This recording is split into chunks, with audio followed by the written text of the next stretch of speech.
온라인 예배 에티켓. 당신은 준비된 예배자입니까? 지금 당신의 복장은? 집에서 입던 옷 그대로 교회 갈 때처럼 깔끔하게. 지금 당신의 자세는? 침대에 누워서 편안하게.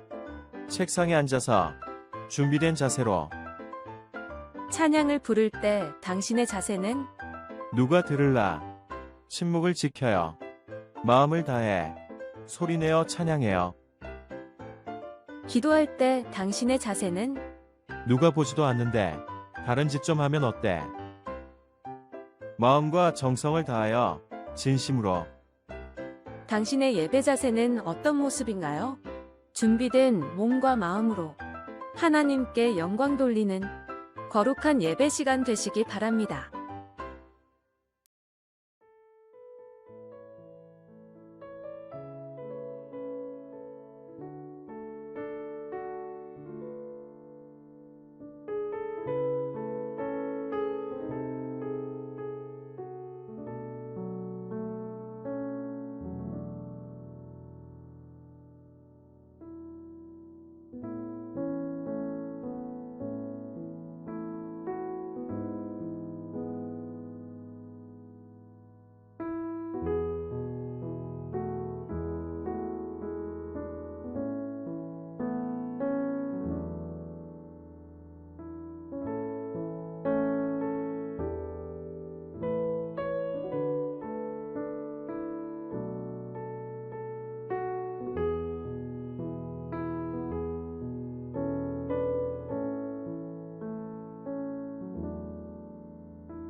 프랑스의 한 신문사에서 다음과 같은 문제를 낸 적이 있습니다. 당신이 만약 르브르 박물관에서 관람을 하고 있는 도중에 큰 불이 났다고 한번 가정해 보십시오. 사람들은 모두 대피하느라 여념이 없었고 박물관의 직원들도 바빠서 딱히 신경을 쓰지 못하는 그런 상황입니다. 당신이 딱 한 점의 그림을 가지고 나올 수 있다면 당신은 어떤 그림을 가지고 나오겠습니까? 당시 프랑스 루브르 박물관에는 약 38만 점의 작품들이 전시되어 있었습니다. 실제로 방금 드렸던 이 질문은 탐금까지 걸려있는 문제였기에 많은 답이 도착했습니다. 박물관의 대표작인 모나리자로부터 시작해서 밀로의 비너스, 또 승리의 여신 등 많은 작품들이 언급되어 있었습니다. 그러나 신문사가 뽑은 최종 정답이 뭐였는지 아십니까? 정답은 출구에서 가장 가까운 곳에 있는 그림이었습니다.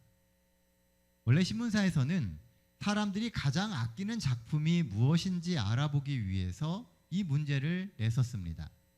그러나 여러 심의 과정을 거치면서 결국 방금 드렸던 출구에서 가장 가까운 곳에 있는 그림이 가장 타당한 답이다라고 하는 결론을 내렸습니다. 왜냐하면 아무리 값비싼 작품을 가진다 할지라도 목숨을 잃으면 아무런 소용이 없기 때문입니다. 생명이 우리의 인생에 있어서 가장 큰 가치입니다. 이 한 주 하나님이 주시는 생명의 가치로 새 소망을 붙들며 사시는 우리 수원 새하늘교회 모든 성도들 되시기를 간절히 바랍니다. 오늘 말씀의 제목은 각고의 노력으로입니다. 다 함께 성경 말씀 출애굽기 25장 10절로 11절, 또 17절, 21절에 있는 말씀을 같이 찾도록 하겠습니다. 구약성경 출애굽기 25장 10절로 11절에 있는 말씀입니다. 우리 한 절씩 번갈아 가면서 읽겠습니다. 10절입니다. 그들은 조각목으로 궤를 짜되 길이는 2규빗 반, 너비는 1규빗 반, 높이는 1규빗 반이 되게 하고 너는 순금으로 그것을 싸되 그 안팎을 싸고 위쪽 가장자리로 돌아가며 금태를 두르고 17절입니다. 순금으로 속죄소를 만들되 길이는 2규빗 반, 너비는 1규빗 반이 되게 하고 속죄소를 궤 위에 얹고 내가 내게 줄 증거판을 궤 속에 넣으라. 거기서 내가 너와 만나고 속죄소 위 곧 증거궤 위에 있는 두 그룹 사이에서 내가 이스라엘 자손을 위하여 내게 명령할 모든 일을 내게 이르리라. 오늘 본문의 이야기는 증거궤, 곧 우리가 흔히 하는 말로 법궤에 관한 이야기입니다. 하나님의 말씀이 들어있고 하나님의 임재가 있는 그 법궤입니다. 이 법궤를 통해서 우리의 신앙생활의 상태를 돌아보고 또 생각해보는 이 시간이 되시기를 간절히 바랍니다.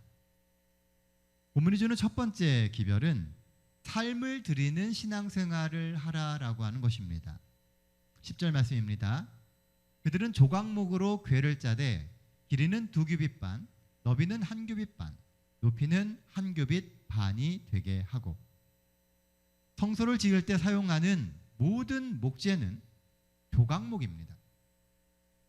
각종 기물도 조각목으로 만들었고 성소의 널판도 조각목으로 만들었습니다. 조각목은 시띠나무라고 불리는 나무입니다. 우리나라의 아카시아 나무와 매우 비슷한 나무가 이 시띠나무입니다. 아카시아 나무가 어떻습니까? 가시가 많고 또 쓰기가 굉장히 부적절한 나무가 바로 아카시아 나무입니다. 마찬가지로 이 시띠나무, 조각목도 높이는 약 2m에서 최장 6m까지 자라는 나무입니다. 그러나 자라는 곳이 광야다 보니까 거의 대부분 그 높이가 2m 내외인 경우가 많습니다. 게다가 광야의 환경상 물이 부족하고 양분도 부족하기에 이리저리 뒤틀리고 옹이도 많은 것이 이 나무의 특징입니다. 그런데 뒤틀리고 옹이도 많고 작고 못생긴 이 나무로 뭘 만든다고요? 성소의 기물들을 만든다는 겁니다. 가장 고귀하고 가장 소중한 성소의 기물을 이 볼품없는 조각목으로 만들었다는 겁니다.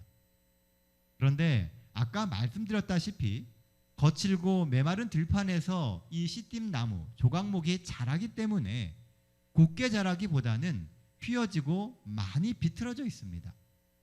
또 나무는 단단하고 옹이가 많습니다. 그래서 시띠나무 곧 이 조각목은 가구를 만들기보다는 주로 불을 지피는 땔감으로 쓰기에 더 적합한 나무였습니다.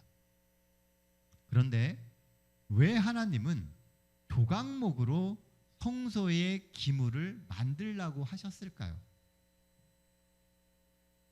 왜냐하면 가장 볼품없는 나무가 이 조각목이지만 이 시띠나무가 갖고 있는 분명한 장점이 있기 때문입니다.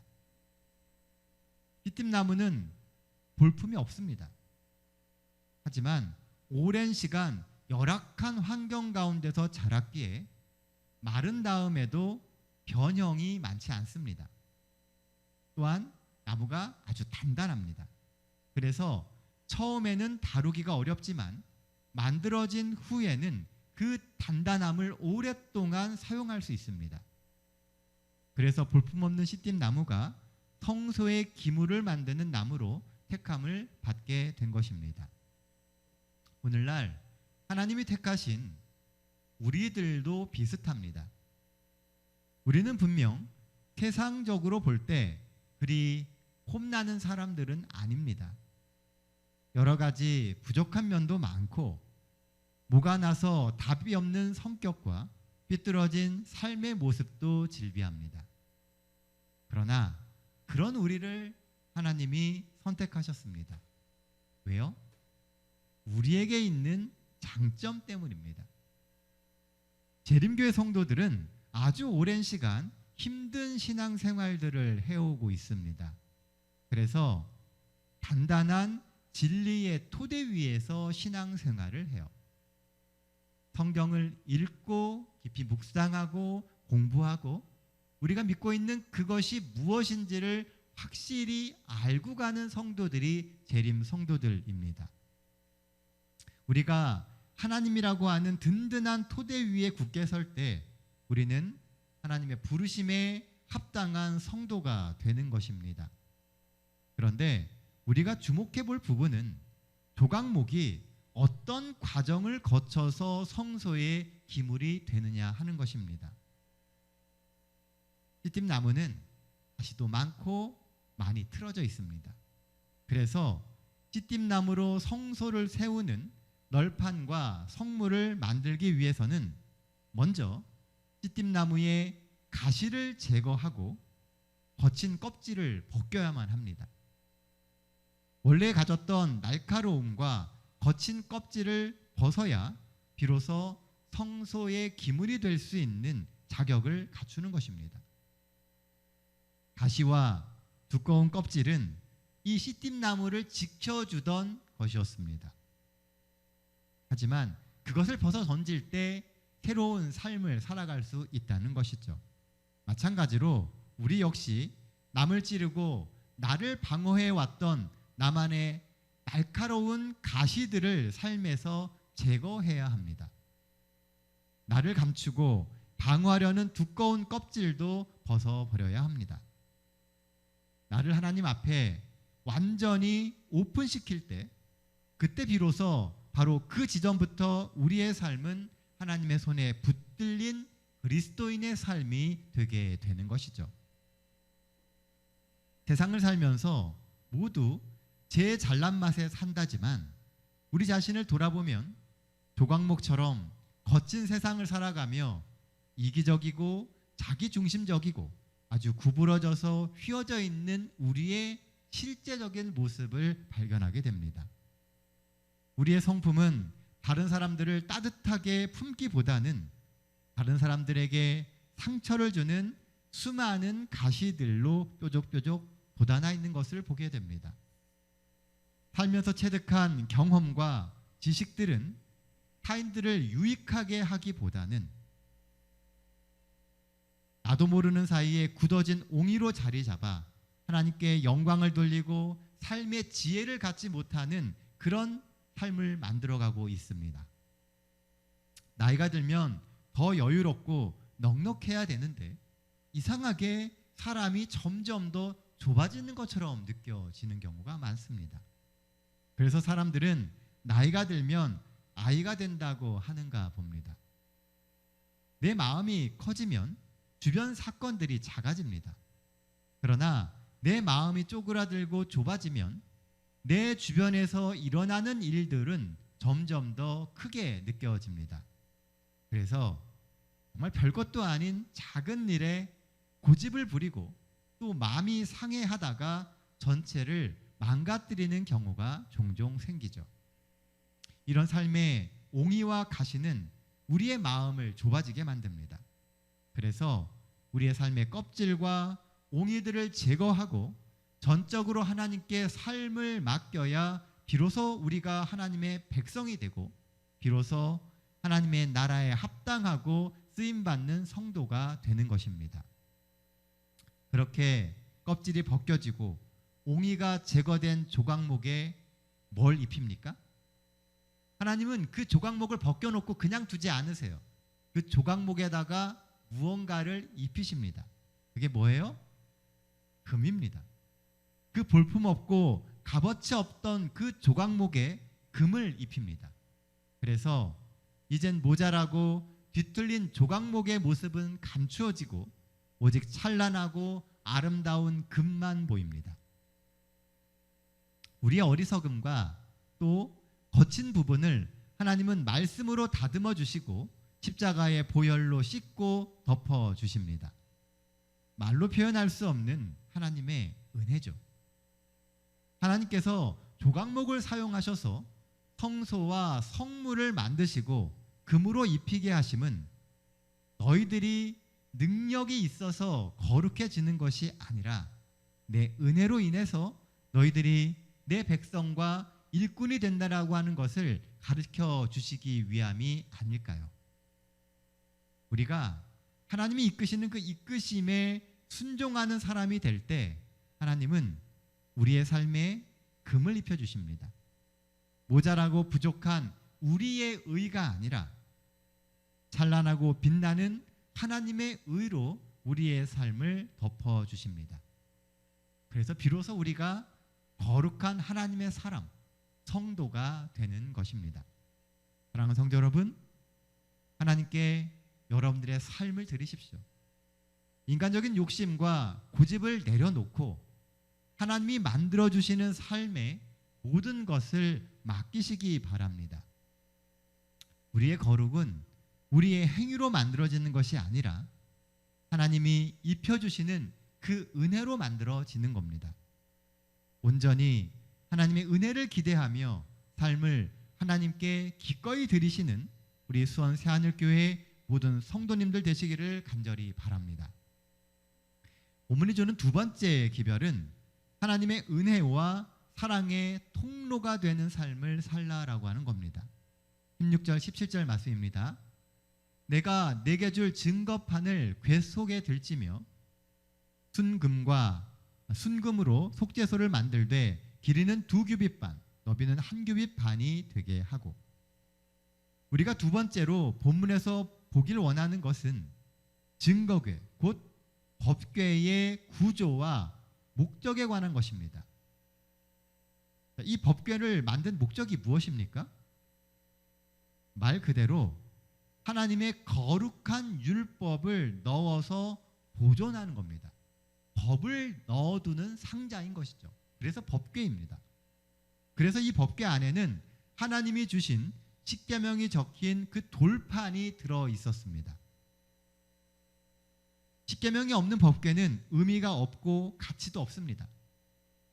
법궤의 가치는 오직 십계명, 그 말씀에서 나오게 되는 것이죠. 그런데요, 이 법궤가 단순히 십계명만 간직하는 게 아니라는 겁니다. 이 법궤는 뚜껑도 중요합니다. 법궤의 뚜껑은 속죄소 또는 시은자라고도 불립니다. 말 그대로 법궤의 뚜껑에서는 은혜가 베풀어지는 자리라고 하는 것이죠. 안에 들어있는 그 법궤보다 그 뚜껑인 시은자가 우리로 하여금 더 가치 있게 느껴지는 것은 왜일까요? 법궤 구조를 다시 한번 머릿속으로 상상해 보시기 바랍니다. 조각목을 금으로 입힌 상자 속에 십계명이 들어있습니다. 그리고 그 상자 위에 금으로 만든 속죄소가 덮여져 있습니다. 하나님의 십계명은 법궤 속에 감춰져 있고 보이는 것은 은혜를 상징하는 속죄소뿐입니다. 법이 보이는 게 아니고요, 은혜를 베풀어 주시는 그 시은자, 속죄소가 먼저 보인다는 겁니다. 재림교회 주석에 보면 이렇게 기록하고 있습니다. 속죄소가 율법 위에 놓인 것은 자비가 공의를 능가하기 때문이다. 공의를 지닌 궤와 자비를 지닌 속죄소는 둘 다 사람을 대하는 하나님의 완전한 품성을 드러내기 위해 필요했다. 공의 없는 자비는 연약한 감상이며 모든 도덕적 질서를 파괴하는 것이다. 다른 한편 자비 없는 공의는 이론상으로는 흠이 없고 도덕적으로 엄정하지만 하나님과 사람 모두에게 혐오감을 주는 것이다. 복음의 진정한 목적은 율법을 폐기하는 것이 아니라 굳게 세우는 수단인 믿음으로 죄인들에게 죄의 용서를 얻게 하는 것이다. 궤 안에 있는 돌판은 사람에 대해 불리한 증언을 하지만 속죄소는 율법의 요구가 충족되고 죄인이 율법의 형벌인 죽음으로부터 구원받을 수 있는 길을 가리켰다. 율법에만 기초해서는 하나님과 우리 사이에 재결합이 있을 수가 없다. 왜냐하면 죄가 우리를 하나님으로부터 분리시켰기 때문이다. 피가 뿌려진 속죄소가 중재해야만 한다. 왜냐하면 우리를 위한 그리스도의 중재의 근거 위에서만 우리가 하나님께 가까이 나갈 수 있기 때문이다. 저는 말씀을 준비하면서 이 부분에서 많은 생각을 하게 되었습니다. 우리의 구원의 기초는 율법의 공의인가 아니면 십자가의 자비인가? 율법이 더 중요한 것인지 십자가가 더 중요한 것인지, 혹 우리는 한쪽으로 치우쳐서 구원을 잃어버리고 있으면서도 자각하지 못하고 있지는 않은가 하는 생각을 해보게 되었습니다. 법궤는 성소의 중심에 있습니다. 성소가 갖는 가장 본질적인 역할을 수행하는 곳이 바로 법궤입니다. 왜냐하면 여기서 속죄와 구원이 이루어지기 때문입니다. 하나님의 율법으로 구원과 그렇지 못함을 결정해요. 율법은 중요합니다. 그러나 우리는 절대로 간과해서는 안 됩니다. 예수님의 십자가의 희생과 피를 상징하는 번제단과 제물의 피가 없다면 법궤의 역할도 아무런 의미가 없습니다. 율법을 가지고 정죄를 하면 할수록 우리의 구원은 멀어져요. 예수님의 십자가를 통해서 하나님의 율법을 바라보고 백성들을 바라봐야 비로소 우리에게 구원에 대한 필요와 조건이 갖춰지게 되는 것입니다. 왜 예수님께서 십자가에서 돌아가셨는지, 그리고 그 흘리신 피로 정말 구원하길 원하셨던 그 영혼들을 나도 구원하는 삶을 살아가고 있는지, 혹 바리새인들처럼 잘못된 율법의 잣대로 소중한 영혼들을 성소의 밖으로 몰아내고 있지는 않는지 우리는 생각해 봐야 합니다. 우리는 모두 부족한 사람들입니다. 그래서 하나님의 은혜와 믿음이 필요합니다.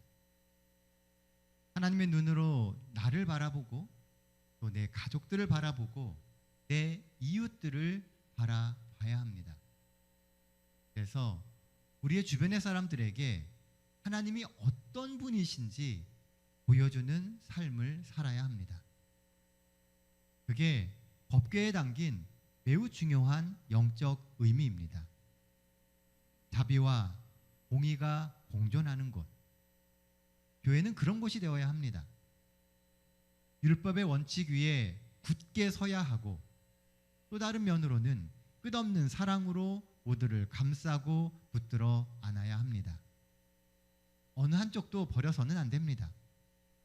우리는 하나님의 말씀 위에 굳게 서려고 노력해야 합니다. 이것이 개인적으로 재림의 날까지 우리가 힘을 쏟아야 할 부분입니다. 그러나 타인에게는 끝없는 사랑을 베풀어야 합니다. 절대로 내 가족과 내 주변의 사람들을 배척하거나 포기해서는 안 됩니다. 정말 희망이 없어 보이는 그 사람들도 끝까지 보듬고 함께 가야 합니다. 우리가 살아가는 이 한 주도 우리 새하늘 가족 모두가 그렇게 서로를 보듬고 사랑하며 서로를 세워주는 한 주가 되시기를 간절히 바랍니다. 그래서 세상에서는 비록 이리저리 상처받고 힘들었어도 이 교회에서만큼은 사랑받고 따뜻함을 느낄 수 있는 우리 새하늘 교회에 되시기를 간절히 바랍니다. 이제 말씀 정리하도록 하겠습니다. 첫째, 하나님께 온전히 삶을 맡기십시오. 우리의 삶이 조각목과 같을지라도 하나님은 우리를 깎고 갈아서 성도가 되게 해주십니다. 내가 가치가 있어서가 아니라 하나님의 은혜로 내 삶을 덮어주셔서 내가 성도가 되는 것입니다. 그러니 하나님 앞에서 겸손하게 하나님의 인도를 받아들이시길 바랍니다. 때론 삶의 껍질이 벗겨지고 나를 보호하던 가시가 사라질지도 모릅니다. 그러나 하나님이 정금으로 우리를 덮으셔서 우리를 성도가 되게 해주실 겁니다. 그래서 그전과는 차원이 다른 삶을 살게 해주십니다. 이 한 주 하나님의 은혜의 삶을 온전히 맡기는 우리 모두가 되어야 하지 않겠습니까? 둘째, 하나님의 은혜와 사랑의 통로가 되는 삶을 사십시오. 우리는 하나님의 말씀에 온전히 서는 성도가 되어야 합니다. 그러나 그 말씀은 내 삶을 세우는 나의 내면의 원칙이 되어야지 그게 남을 평가하는 칼날이 되어서는 안 됩니다. 모든 율법 위에 하나님의 은혜를 덧입히시길 바랍니다. 은혜롭지 않은 법은 하나님의 뜻이 절대 아닙니다. 우리는 종종 오해해요. 하나님은 율법에 있어서 칼과 같은 분이시지만 그 율법 이면에 하나님은 사랑으로 모든 것을 덮으시는 분이십니다. 성경을 보면 한순간도 하나님의 법에 은혜가 없었던 적은 없었기 때문입니다. 은혜를 세우는 것이 율법을 바로 세우는 것입니다. 그래서 예수님이 은혜의 십자가를 통해서 하나님의 율법을 다시 세우신 겁니다. 사랑하는 성도 여러분, 우리가 살아가는 하루하루가 다시금 하나님의 은혜 가운데 신앙을 바로 세우시고 그 은혜로 이웃을 붙잡아주는 사랑 있는 성도들의 삶이 되시기를 간절히 바랍니다. 그리고 예수님이 오시는 그 재림의 날까지 성령의 깨우치심과 하나님의 은혜가 늘 함께 하시기를 바라며 오늘 말씀 마치겠습니다. 기도하겠습니다. 은혜로우신 아버지 하나님, 언제나 삶의 구주가 되어주시고 저희들의 인생을 붙들어 이끌어주심을 인하여 감사드립니다. 하나님, 저희가 세상 가운데 살아가면서 어쩌면 저희들의 모습이 조각목과 같은 삶이었을지 모릅니다. 세상 풍파 가운데서 뒤틀리고 수많은 옹의를 품은 채 삐딱하게 살아가는 우리의 삶인지도 모릅니다. 하지만 저희가 주님의 손에 붙들리길 원하고 주님이 쓰시고자 하시는 도구가 되기 위하여 이 성전에 또 주님의 자녀가 되기로 결심했습니다. 하나님, 저희를 붙들어서 저희들의 삶을 바꿔주시고 주님께서 쓰시기에 합당한 성도의 삶으로 저희들의 인생을 이끌어 주시옵소서. 매일의 삶 속에서 주님을 덧입어 살아가게 하여 주시고 주님의 사랑과 은혜를 세상에 전하는 주님의 능력의 통로들이 저희가 되게 하여 주시옵소서. 그래서 매일매일 살아가는 삶을 통하여 하나님께 영광을 돌리고 은혜가 넘치는 삶을 살 수 있도록 하나님 인도해 주시옵게 바라오며 우리 구주 되시는 예수님의 이름으로 기도드립니다.